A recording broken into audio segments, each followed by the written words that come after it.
এক পাশে চা বসিয়ে আর এক পাশে তৈরি করে নিতে পারবেন এই রকম মিনি কেক, তা আবার ডিম ছাড়া তৈরি করে নিতে পারবেন। আবার কোনো রকম মোল ছাড়া মাত্র 10 মিনিট থাকলেই হবে। আর এতটা স্পঞ্জি সফট হয় যে খেতে দারুণ লাগে, চায়ের সঙ্গে তো দারুণ লাগে। তাছাড়া বাচ্চাদের টিফিনে কিন্তু এই রকম ছোট ছোট মিনি কেক দিলে বাচ্চারা ভীষণ পছন্দ করবে। হ্যালো বন্ধুরা, কুসুমের রান্নাঘরে সবাইকে স্বাগত। তাহলে দেখে নেওয়া যাক আজকে আমার রেসিপিটি। সবার প্রথমে কেক তৈরি করার জন্য এখানে একটা মিক্সিং জার নিয়েছি আর 2 কাপ মেপে মেপে আমি সুজি নিয়ে নেব। এই কাপ মেপে কিন্তু আমি সব কিছু নিয়ে নেব। তারপরে নিয়ে নেব 1 কাপ চিনি। চিনিটা আপনাদের টেস্ট অনুযায়ী ব্যবহার করবেন। তারপরে দিয়ে দেব 3 চামচের মতো ময়দা, মানে হাফ কাপ।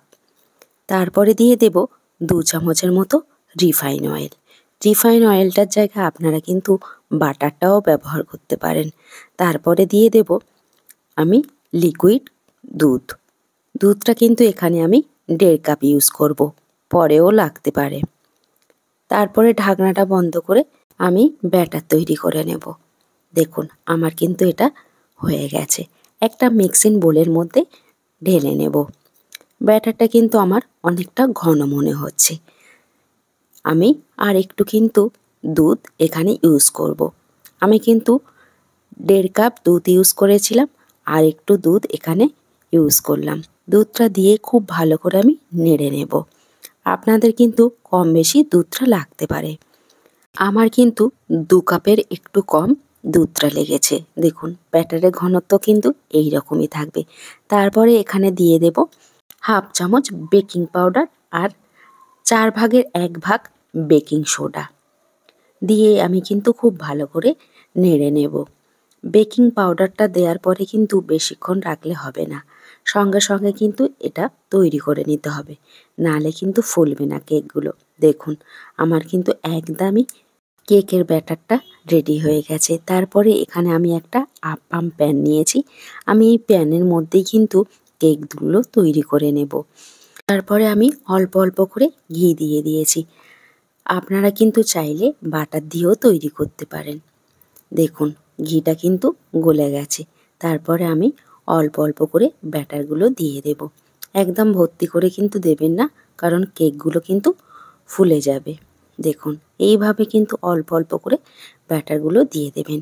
লো হিটে রেখে কিন্তু এই কেকটা তৈরি করে নিতে হবে। একদম 2 থেকে 3 মিনিট লাগবে কেকটা তৈরি হতে। তারপর ঢাকনাটা বন্ধ করে দিয়েছিলাম। কিছুক্ষণ পরে ঢাকনাটা খুলে দেখছি, দেখুন এক পিঠ কিন্তু হয়ে গেছে। এইরকম হালকা হাতে চামচ দিয়ে উল্টে দেবেন। দেখুন এক পিঠ হয়ে গেছে, আর এক পিঠ এইরকম লাল লাল করে আমি তৈরি করে নেব। প্রত্যেকটা কিন্তু কত সুন্দরভাবে ফুলে গেছে। দেখুন আমার কিন্তু এগুলো হয়ে গেছে। এবার আমি প্লেটে করে উঠিয়ে নেব। আপনারা যদি বেশি মচমচে খেতে পছন্দ করেন আর একটু কিন্তু লাল লাল করে ভেজে নিতে পারেন। দেখুন প্রত্যেকটা কেক কিন্তু কত সুন্দরভাবে তৈরি হয়ে গেছে। বাড়িতে একবার এই রকমভাবে সুজি দিয়ে মিনি কেকটা বানিয়ে নিতে পারেন। চায়ের সঙ্গে খেতে কিন্তু দারুণ লাগে। বাচ্চারা কিন্তু এরকম ছোট ছোট জিনিস ভীষণ পছন্দ করে।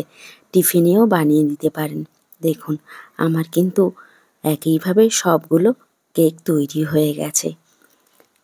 আমার আজকে এই মিনি কেকের রেসিপিটা আপনাদের কাছে কেমন লাগলো অবশ্যই করে কমেন্ট করে জানাবেন। ভিডিওটা ভালো লাগলে একটা লাইক দিয়ে চ্যানেলটাকে সাবস্ক্রাইব করে আমার সাথেই থাকবেন। মাত্র 10 মিনিট কিন্তু এই রকম কেক তৈরি করে নেওয়া যায়। আর কতটা স্পঞ্জি হয়েছে আপনাদেরকে দেখাচ্ছি। দেখুন একদমই স্পঞ্জি, একটা কেটে দেখাচ্ছি। আজকে এখানেই শেষ করছি। ভালো থাকবেন, সুস্থ থাকবেন। আবার ফিরে আসবো অন্য কোনো রেসিপি নিয়ে।